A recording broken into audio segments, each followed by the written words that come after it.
3 João 1, 9 a 12.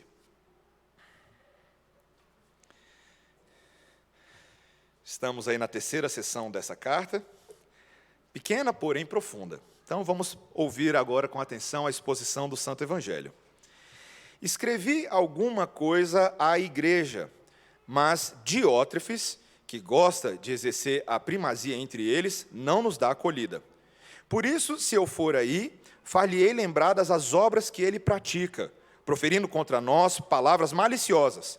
E não satisfeito com essas coisas, nem ele mesmo acolhe os irmãos, como impede os que querem recebê-los e os expulsa da igreja. Amado, não imites o que é mal, senão o que é bom. Aquele que pratica o bem procede de Deus. Aquele que pratica o mal jamais viu a Deus. Quanto a Demétrio, todos lhe dão testemunho, até a própria verdade, e nós também damos testemunho. E sabes que o nosso testemunho é verdadeiro. Amém. Vamos orar, meus irmãos. Senhor Deus, obrigado pela palavra do Senhor, que nessa manhã entenderemos e aprenderemos. Abençoa o nosso tempo juntos, diante dos pés de Jesus, em nome de Jesus. Amém. Todo círculo social, todo lugar tem o seu manda-chuva. Você está acostumado com essa gíria? O que é um manda-chuva, né? Talvez as crianças pensam que é alguém que manda chuva. Mas manda-chuva é aquela pessoa que chega no lugar e tenta tomar conta de tudo o que vai acontecer, né? Ela se impõe, ela talvez se ache muito importante e ela vai exercer influência sobre alguém ou sobre uma situação. É o que se faz o chefinho, né? Eu lembro, quando eu era criança, na escola, na minha turma da 4ª série, da escola classe 111 Sul, tinha um coleguinha nosso que se fazia o manda-chuva, né? E era muito interessante, porque eu não sabia exatamente como lidar com aquilo, né? Eu achava que havia um bullying ali que acontecia, mas ninguém tinha coragem de falar. Mas a verdade é essa, ele era o chefinho do grupo, né? E todo mundo tinha que fazer o que ele mandava, ele dava as ordens, ele decidia. E, gente, isso não é coisa só para criança, não, isso existe no mundo, né? Tem muito manda-chuva por aí, muita gente que se faz chefe, muito coronelismo espalhado aí. Eu não estou falando só das situações interioranas do país, ali de gente que acaba até, né, exercendo funções e cargos políticos, mas na vida a gente tem que lidar com gente que é assim.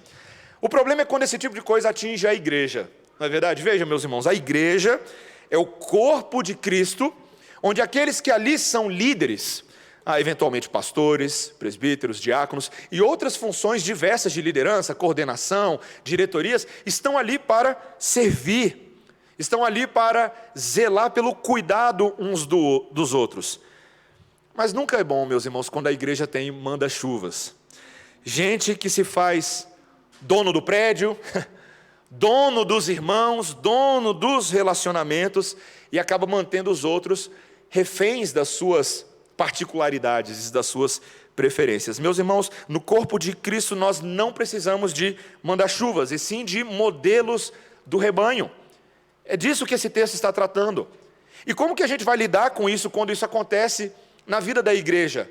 Como é que nós podemos reverter essa situação e realmente pedir ao Senhor que nos dê o oposto de gente mandona, e sim de gente servil? É disso que nós vamos falar nessa manhã, com 2 pontos, tá joia? Misericordiosamente pequenos nessa manhã. É preciso primeiro lidar com o fermento de manda-chuva na igreja. É o nosso primeiro ponto, tá? E segundo ponto, é preciso escolher os modelos certos para serem imitados, tá bom?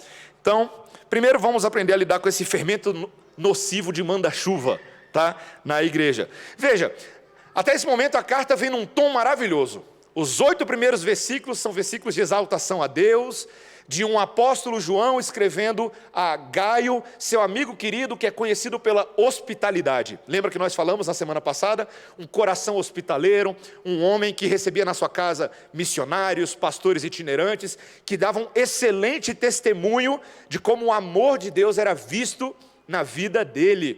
Todo mundo se alegrava com esse testemunho, mas nem só de Gaio é feito o corpo de Cristo.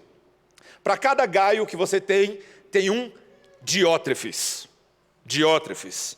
É esse personagem que surge aqui no versículo 9. E veja, a gente não sabe muita coisa a respeito dele, a gente não tem muita informação, mas claramente a gente sabe algumas coisas. É um homem que tem alguma autoridade na igreja, e é aparentemente ambicioso por mais autoridade. É um homem que tem sede de ser líder, que a gente sabe que é um homem que quer controlar a igreja. E João agora vai trazer um alerta para Gaio e para os ouvintes a respeito desse tal Diótrefes. Ele vai denunciar 4 coisas que esse Diótrefes está fazendo e está atrapalhando a vida da igreja. A primeira coisa que João vai mostrar é a recusa desse homem em se relacionar com seus líderes de direito. Veja o versículo 9, olha o que está escrito. Escrevi alguma coisa à igreja, mas Diótrefes, que gosta de exercer a primazia entre eles, não nos dá acolhida. Interessante, parece que João está falando que ele escreveu alguma coisa para a igreja, talvez alguma carta, alguma coisa, mas a igreja não recebeu. Por quê? Porque Diótrefes não chegou, não deixou. Quando a carta chegou na mão dele, ele olhou e falou, não. A igreja não vai ver isso aqui não. Meus irmãos, a gente está falando de algo grave aqui, eu não estou falando apenas de uma cartinha de João mandando um lembrete, um chocolate para a igreja. Nós estamos falando do apóstolo João, escrevendo algo na condição de apóstolo à igreja, e esse homem não permitindo que a palavra de Deus chegue à igreja. Gente, isso é muito sério, isso é terrível. Esse homem tinha uma linha oposta à de Gaio, que trabalhou tanto para que a palavra apostólica fosse comum na vida da igreja, mas agora esse homem é um daqueles opositores semelhantes àqueles que no ministério de Paulo, de Jesus, se levantaram tantas vezes para impedir o progresso do reino de Deus. Claramente ele tinha aqui alguma rixa, alguma inimizade com o próprio João, porque o texto nos diz que ele não nos dá acolhida. Literalmente aqui o grego ele não quer ter nada conosco. Ele não nos acolhe no coração. Enquanto toda a igreja está vivendo em hospitalidade, ele não é assim.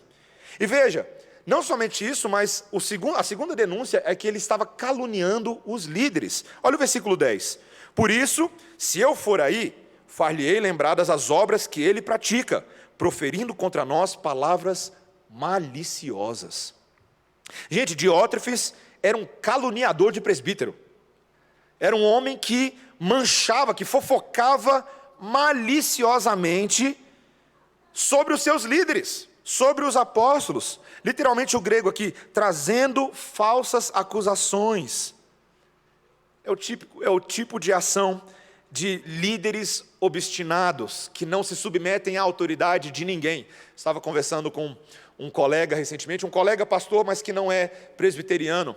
E ele estava tentando entender como é que funciona esse sistema presbiteriano de governo de igreja. Ele virou para mim e falou assim, você é o pastor presidente da sua igreja? E eu falei assim, o que você quer dizer com isso? Não, você que manda lá, né? Eu falei, não é bem assim na presbiteriana. Ainda que eu tenha uma figura de presidente do conselho, mas você está dentro de um conselho. O concílio, onde todos aqueles presbíteros, independente se são presbíteros docentes, como pastor, ou presbíteros regentes, todos eles governam o corpo de Cristo.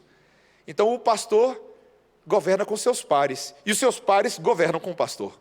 E esses pares se submetem também a outros concílios que regem a vida da igreja, o presbitério, o sínodo, o Supremo Concílio. Então, pastor dentro da Igreja Presbiteriana do Brasil precisa aprender a se submeter, precisa reconhecer a autoridade dos seus pares e crescer com a autoridade dos seus pares.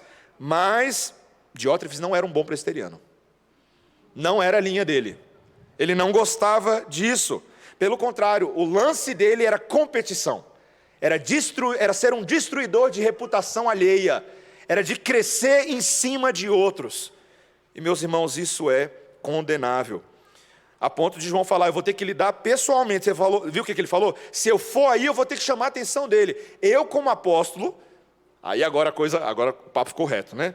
Eu, como apóstolo, vou ter que colocar esse pastor no seu devido lugar. Veja, como apóstolo, de fato, João tinha uma autoridade única. Ele foi escolhido diretamente por Jesus para exercer a autoridade de Cristo em sedimentar doutrina e governo nas igrejas. Por isso, meus irmãos, que nós, como reformados, nós nos submetemos à autoridade apostólica. É uma coisa que a gente fala. Uma igreja sadia, uma igreja verdadeira, ela deve se submeter à autoridade dos apóstolos que registraram essas inspiradas palavras para governar sobre as nossas vidas, não os apóstolos, mas Cristo está governando sobre nós. Terceira denúncia de João: o mau exemplo em recusar receber as pessoas. Veja ainda no versículo 10. E não satisfeito com essas coisas, olha só, nem ele mesmo acolhe os irmãos, como impede os que querem recebê-los. Gente, ele não era só um tagarela fofoqueiro, mas olha só o nível de interferência dele na vida das pessoas. Ele não deixava os irmãos da igreja receberem nas suas casas os mestres, os missionários, os pastores. Ou seja, ele impedia a hospitalidade. Impedia a hospitalidade, que ele mesmo não praticava e não tinha interesse nenhum. E o quarto ponto era que, além disso, ele tentava excomungar aqueles que se opunham à liderança dele. Está vendo no final aí do versículo 10? E os expulsa da igreja. Gente, a gente está falando aqui de um líder que é um cavalo louco sem rédea. É um cavalo louco sem rédea. O homem está tentando expulsar a gente da igreja que está praticando hospitalidade na sua casa. Meus irmãos, não se escandalizem. Não imaginem que isso aqui é algo que era próprio dos dias de João e, pastor, graças a Deus a gente não tem que lidar mais com esse tipo de coisa hoje, né? Não é bem assim, né, meus irmãos? Alguns de vocês, vieram de contextos de igreja e eventualmente até saíram das igrejas onde estavam antes por conta de atitudes assim, não é verdade? Não talvez essas aqui, mas gente que ultrapassa a esfera da sua autoridade e da sua liderança para produzir dano na igreja. Gente implacável, que fica de perseguição e que se ressente de outros pastores, de outros ministérios, de outras igrejas. Meus irmãos, infelizmente essa é uma tentação bem presente no coração de muitos líderes. É uma palavra que líderes precisam ouvir. Existe muitas vezes uma tentação de usar a sua posição junto a uma assembleia por causa do tipo de influência que você pode exercer para buscar satisfação própria. Uma tentação real de fazer com que os servos de Deus se sujeitem ao seu cajado. E essa ambição pessoal, pecaminosa, ela nunca é satisfeita, porque líderes assim, eles sempre querem mais. Sempre querem mais. Eles são sedentos, estão sempre tentando expandir o seu controle na cabeça das pessoas e nos corações. Pecados como orgulho, ciúme, calúnia ainda estão presentes na igreja. E o pior, meus irmãos, é que às vezes muitas das ovelhas encorajam seus líderes a serem assim. Deixam seus líderes fazerem esse tipo de coisa, encorajam o pecado, acham até que é legal, que o pastor ele é debochado, ele fala mesmo. Esses dias eu estava conversando com alguém e falava assim, rapaz, eu gosto disso. É pastor que faz e não fica prestando contas a ninguém. Cuidado, meus irmãos, cuidado. Às vezes nós admiramos certas celebridades midiáticas, certos pastores que estão famosos, porque eles gostam da polêmica, gostam do escândalo.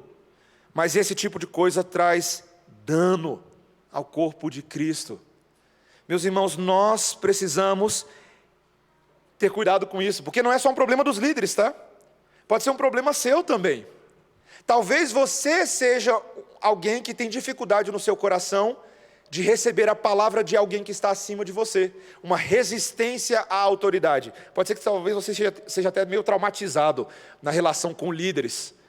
Já foi muito machucado, já te jogaram no chão, já fizeram coisas com você e com a sua família que você não aceita mais, você não leva desaforo para casa. Mas isso acaba tornando você alguém completamente insensível a toda e qualquer instrução que Deus tenha para o seu povo. Meus irmãos, esse pecado precisa ser confrontado na vida da igreja. Nós precisamos falar disso. E se nós ignorarmos esse tipo de coisa, pode crescer. Então, eu não sei se você percebeu o que eu estou falando na entrelinha aí. Você percebeu? Você percebeu qual é o seu dever em relação a mim? Como é que faz para o pastor Mateus não crescer o ego dele e não começar a mandar coisa na igreja que Deus não mandou? Você precisa me ajudar. Você precisa orar por mim. Você precisa cuidar de mim quando você está de joelhos no chão. Você precisa orar pelos presbíteros. Orar pelos líderes da igreja para que haja harmonia, para que haja paz nos relacionamentos, para que haja um desejo de servir verdadeiramente, e não de tentarmos ficar salvando a nossa sardinha, fazer as coisas do nosso jeito. Meus irmãos, é muito triste quando você observa, eventualmente, ministérios inteiros, que vêm abaixo porque ninguém colocou limites, ninguém se atreveu a fazer algo a respeito. Esse é um grande problema. É um fermento nocivo de manda-chuva que tem que ser extirpado do meio da igreja. E para isso, meus irmãos, então, em segundo lugar, é necessário escolher o modelo certo para se imitar. Esse é o nosso segundo e último ponto. Veja o que ele vai dizer aí agora, a partir do versículo 11, perdão. Amado, não imites o que é mal, senão o que é bom. Aquele que pratica o bem procede de Deus. Aquele que pratica o mal jamais viu a Deus. Veja, meus irmãos, João agora está usando esse mau exemplo para dar uma lição ao seu amigo Gaio, ao seu amado amigo. Ele chama ele de amado pela quarta vez nessa carta tão curtinha. Lembrando, meu irmão, meu amigo, tem uma lição que você precisa aprender aqui. Não imitar o que é mal, mas imitar o que é bom. O comportamento de Diótrefes deve ser evitado e não copiado. E ele traz aqui uma grande verdade teológica para falar disso. Aquele que pratica o bem procede de Deus. Aquele que pratica o mal jamais viu a Deus. João está aqui fazendo uma análise espiritual do que está acontecendo. Ele está dizendo, olha, a conduta de uma pessoa, a maneira como ela age, reflete claramente o seu relacionamento com Deus. Com Deus. Quem faz o que é bom, vem de Deus. Quem não faz o que é bom, não vem de Deus. Simples assim. Algo que ele já havia dito, por exemplo, para a gente, lá em 1 João capítulo 3, versículo 6, quando nós estudamos esse texto, ele está escrito lá, 1 João 3, 6, todo aquele que permanece nele, não vive pecando. Todo aquele que vive pecando, não o viu, nem o conhece. Gente, é uma equação um pouco simples. Veja, João não está aqui dizendo, necessariamente, que Diótrefes não é salvo. Não, ele não está falando de salvação no sentido aí soteriológico, tá? Ele está falando aqui de realidade de vida cristã. Quem anda com Deus faz o bem. E quem não busca a intimidade de Deus, deixa os seus pecados aflorarem. Então, gente, você e eu precisamos saber disso. O mal, o fruto do mal, nunca surge de uma percepção real e boa e um relacionamento bom com Deus, mas é sempre produto de coração cego, de coração em trevas. Talvez você fique se perguntando, por que tem nas nossas igrejas, na nossa experiência cristã, tanta gente que é assim durante tantos anos? Você já viu gente assim durante muitos anos e que não muda? Gente que gosta de picuinha, gente que gosta de fofoca, gente que adora promover a baguncinha gospel na igreja. Você já viu? A pessoa que gosta, é aquela pessoa que fica só assim, ó. Ela acha que ela não está fazendo isso, mas ela é o semeador que sai a semear a semente da discórdia, tá? Então ela vai saindo pelo caminho e ela passa na cozinha e comenta algo com alguém. Ela passa no gabinete do pastor e solta uma coisa. Ela passa e ela vai soltando. E às vezes a gente se esquece, gente, que o sábio em Provérbios falou que uma das coisas mais abomináveis aos olhos de Deus, naquela lista das 6 coisas que Deus odeia, 7 que Ele abomina, é o semeador de contendas. Semeador de contendas.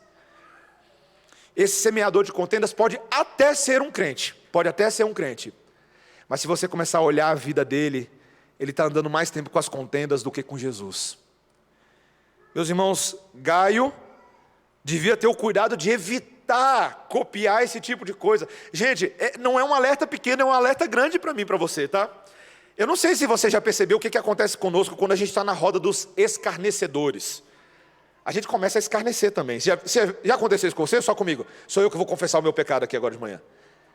Sabe quando você está na roda de todo mundo, você quer fazer amigo, você não quer ser o chato de plantão, e aí o povo está falando coisa que não é assim muito adequada, mas quando você vê, você já está você já está rindo, você já entrou, você já promoveu, você já falou, aquela pessoa é isso mesmo, né? É isso mesmo. Gente, cuidado. A gente começa a fazer fofoca por osmose às vezes. A gente começa a fazer aquilo que é mal por osmose. Então, veja, se Diótrefes é um exemplo ruim, esse Idiótrefes,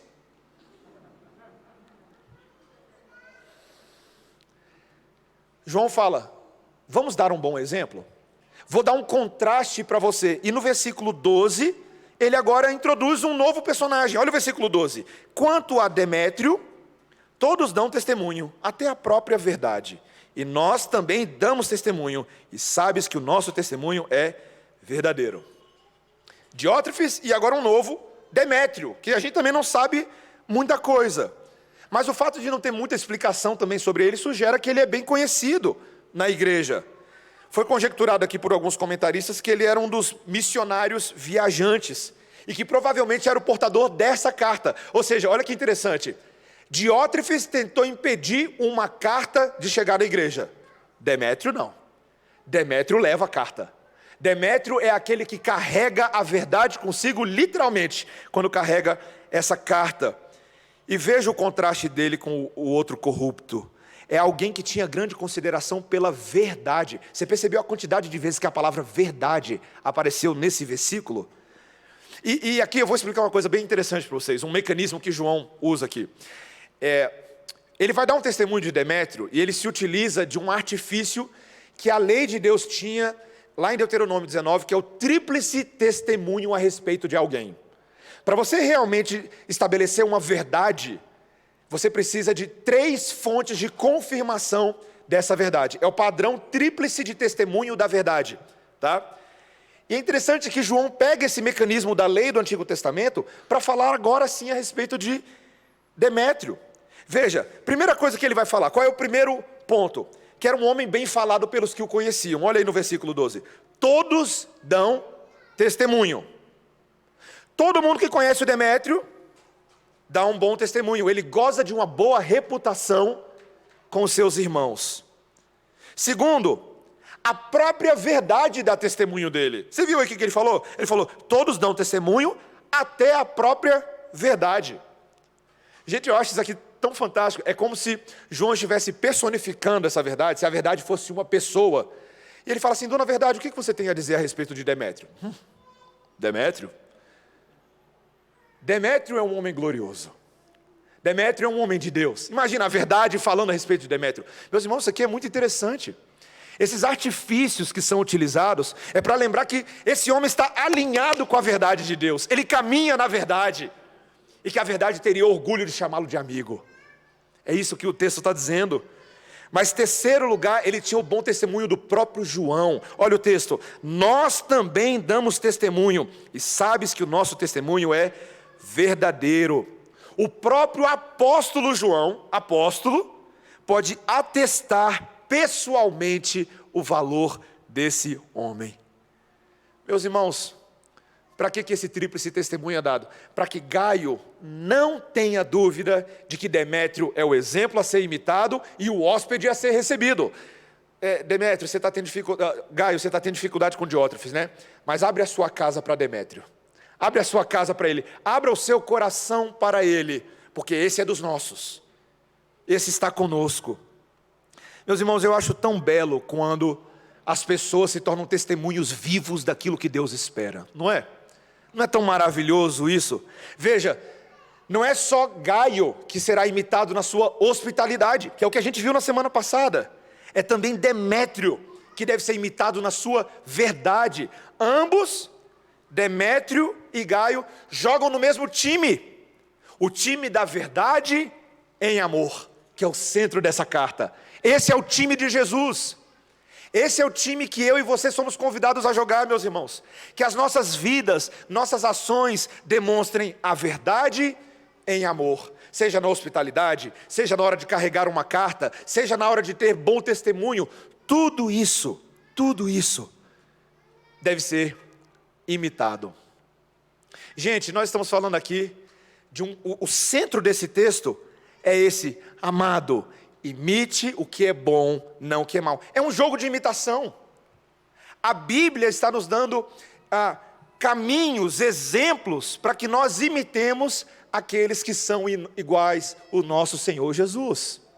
Meus irmãos, vocês gostam de brincar de jogo de imitação?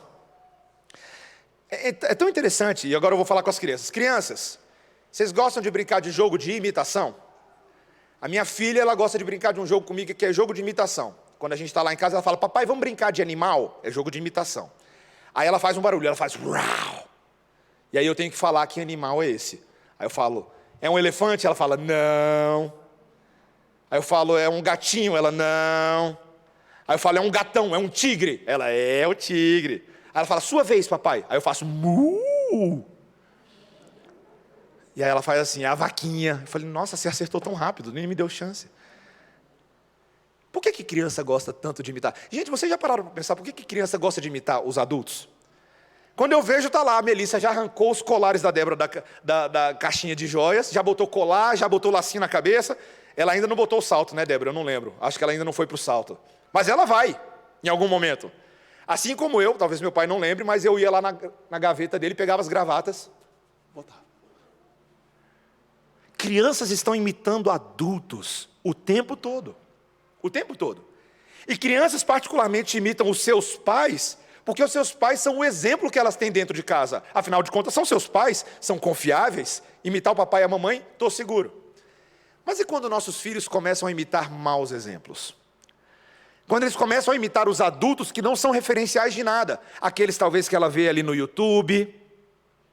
Não quero citar o nome de ninguém, mas estou tentado, mas não vou. Não vou. Aqueles que ela está vendo no YouTube. Ou os referenciais. Eu lembro quando eu era criança, gente. Eu vou dar um exemplo para vocês, tá? Como a gente tem que zelar pelo que os nossos filhos assistem, por exemplo.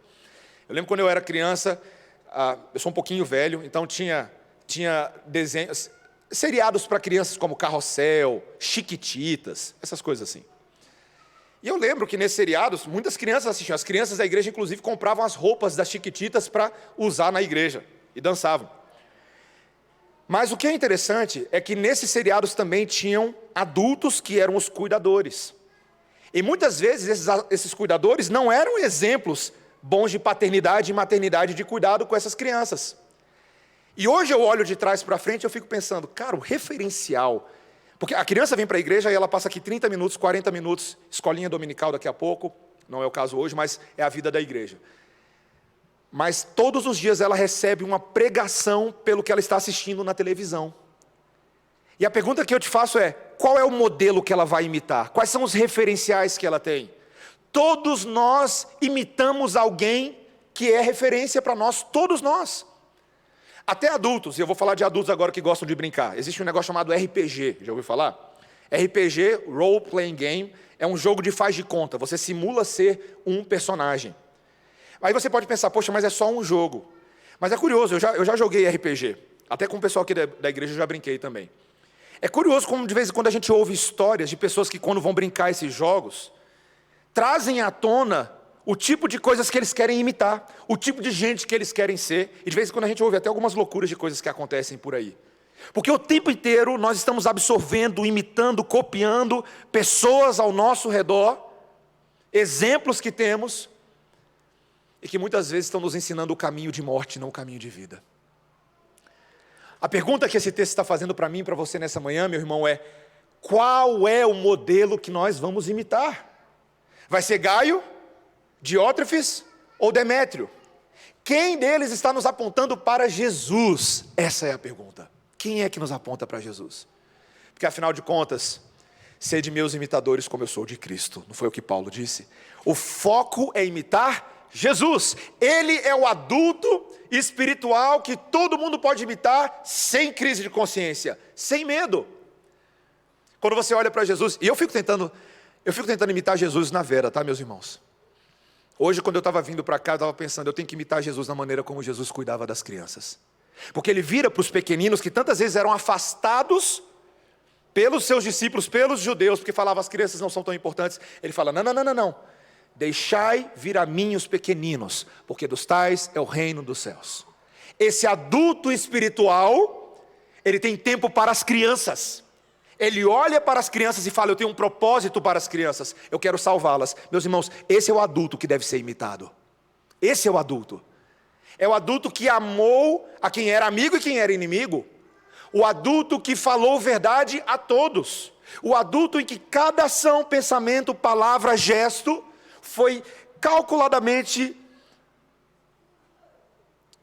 feito para que Deus fosse visto nele, sendo ele o próprio Deus. Meus irmãos, Jesus deve ser imitado até na maneira como ele morreu.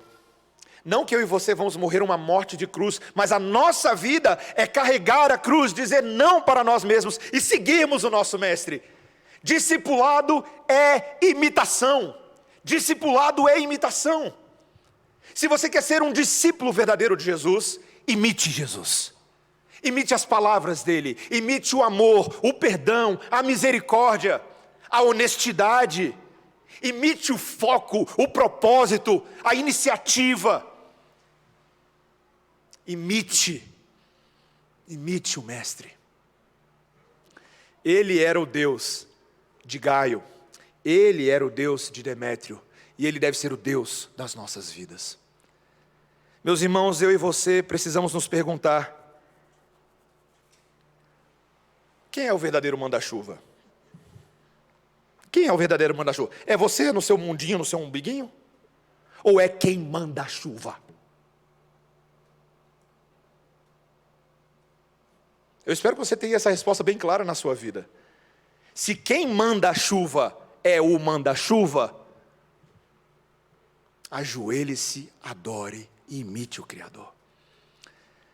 Deus nessa manhã está fazendo um convite para mim e para você, para também nos tornarmos modelos do rebanho. Eu e você precisamos ter verdade aqui, meus irmãos, para confrontar o nosso coração e matar esse espírito de diótrefes que tem aqui dentro de nós. Não, que diminua o espírito de diótrefes e cresça o espírito de Cristo, para que você possa ser um modelo a ser imitado, meu irmão, minha irmã. Saiba de uma coisa, deixa eu te falar, esses pequeninos que estão aqui, eles precisam do exemplo dos pais deles, mas precisam do seu exemplo como pai e mãe espiritual. Precisam. Você, veja, olha o que eu estou falando, mesmo você que é solteiro, você é um pai espiritual. Mesmo você que é solteira, você é uma mãe espiritual. Porque Cristo faz de você, a perfeita estatura da varonilidade de Cristo, modelo do rebanho. E como as crianças precisam disso. Mas não são só os pequeninos biológicos, tá? São os pequeninos espirituais também. Os que vão chegando, os neófitos, aqueles que ainda não conhecem o caminho da vida. Como eles vão aprender o caminho de vida? Talvez você pense assim, bom, minha postura toda vez que chega um novo visitante na igreja é dar um livro de teologia sistemática para ele. Leia este livro, aprenda, seja um crente. Você pode até fazer isso, tá? Eu faço, é uma bênção. Mas quem sabe você pode ser o livro.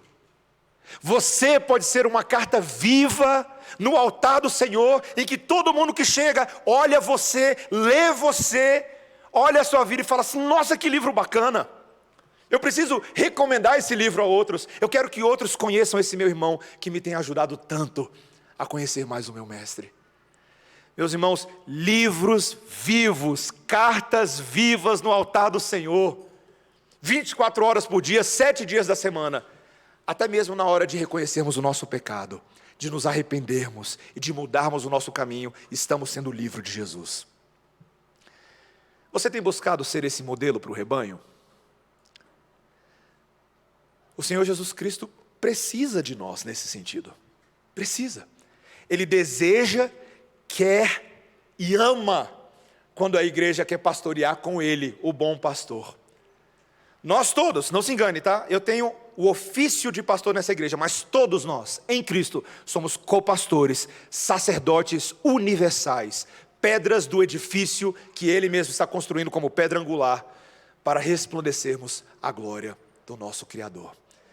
Que Deus estimule a mim e a você a sermos adultos espirituais, modelos a serem imitados para a glória de Deus. Vamos orar, irmãos.